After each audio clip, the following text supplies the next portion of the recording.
Hello, today I'm in Burton Wood near Warrington, and here's the St Michael and All Angels Church. It's right opposite Burton Wood Cemetery as well, so I'm just going to have a look at the church first and maybe come back again to look at the cemetery itself, because I think there's more history in the church at the moment. This church is an impressive tower there. It's been a church here since the 1600s, and the end of Elizabeth I's reign. And the gate itself, the Litchi Gate as it's called, is also a war memorial. So you can see there's names from the war of men that were lost from Burton Wood there, and yeah, this one's from the First World War. There was only, I think you got count 2, 4, 6, 8, 9. Only 9 from the First World War. There's quite a few more from the Second.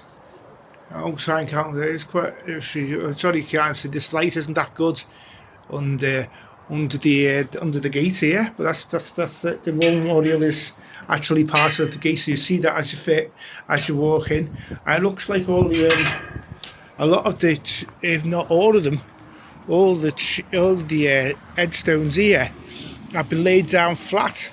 Maybe for safety reasons, so it's a bit. So we approach it.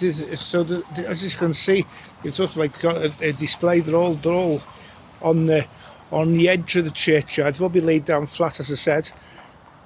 Because there's a few serious accidents that have happened where headstones have fell onto young children. So these obviously took the extreme measure of laying all of them down, looks like. Oh, there is one standing up here. There's a nice cross here. Standing up. And but it's because it's quite wet, I can't see the. As you can see, it's just a simple cross. But with a little logo on it, but it can't quite. This is the Foreshore for the Foreshore family, which I assume, because it's one of the ones left up, must be like a prominent member. There's also a sundial. Walk back in, walk past it, because we look at the ones on the floor. There's a sundial as you come in, which is quite. You get in some old churchyards. You can see the clock tower there, the tower, and the rest of the church and parts of it were restored in the 1930s by an architect called E. Dodd, with just one D rather than 2. And there's a few more that are standing up there, but as I said, a lot of them have been laid down flat. There's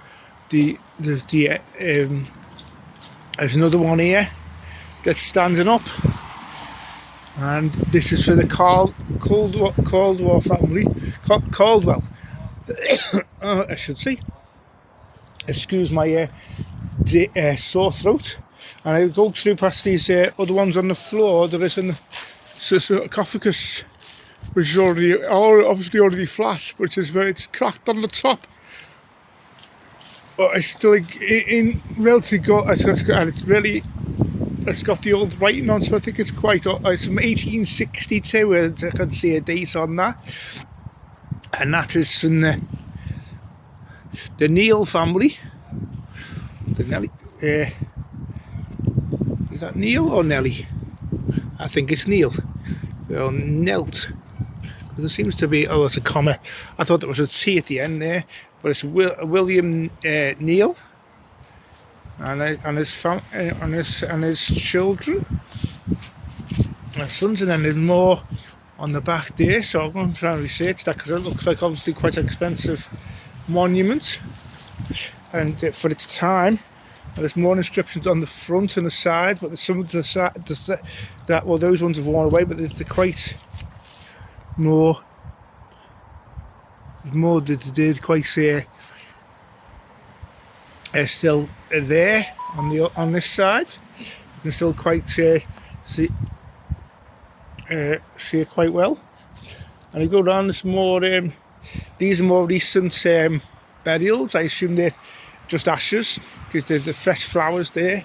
but it's only small little plots, so I assume they're for ashes. And you go around the side, it's all a bit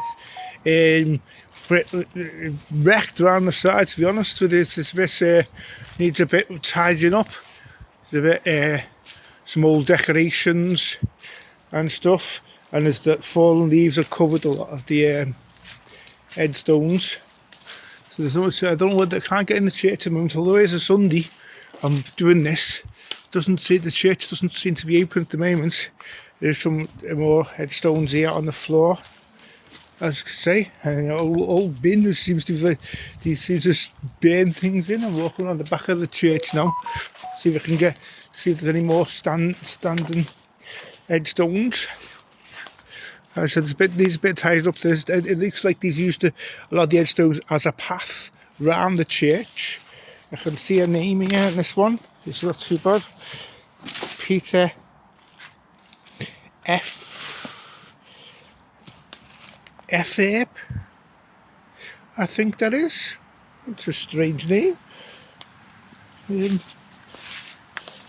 That's an unusual name. It's from 1809. So this is really old. These are really old stones at the back of the churchyard.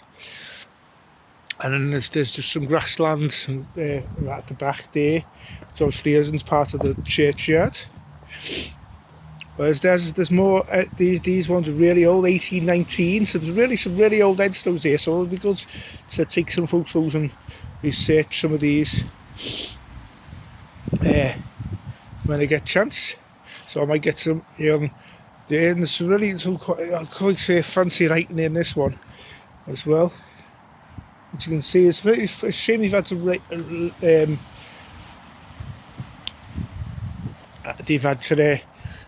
lay them all down, because I think they look a lot better standing up, quite honestly. But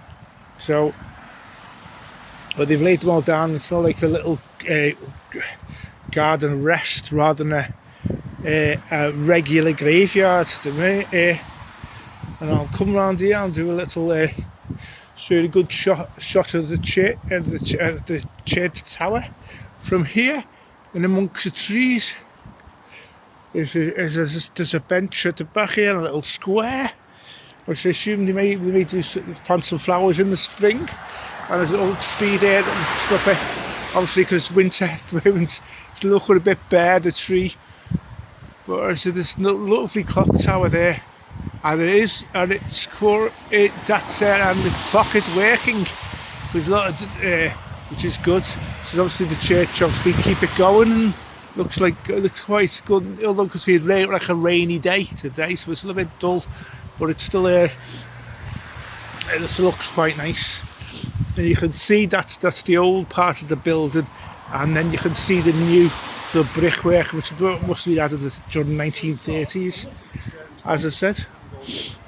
And it's church. I'll sign off now, come back round. But there's only a small church, and I'll go back through there, and then I'll come back again to Burton Wood and maybe do the cemetery, which is over the road there. Next time we're in the area. Anyway, I'll speak to us all soon. Ta-ra.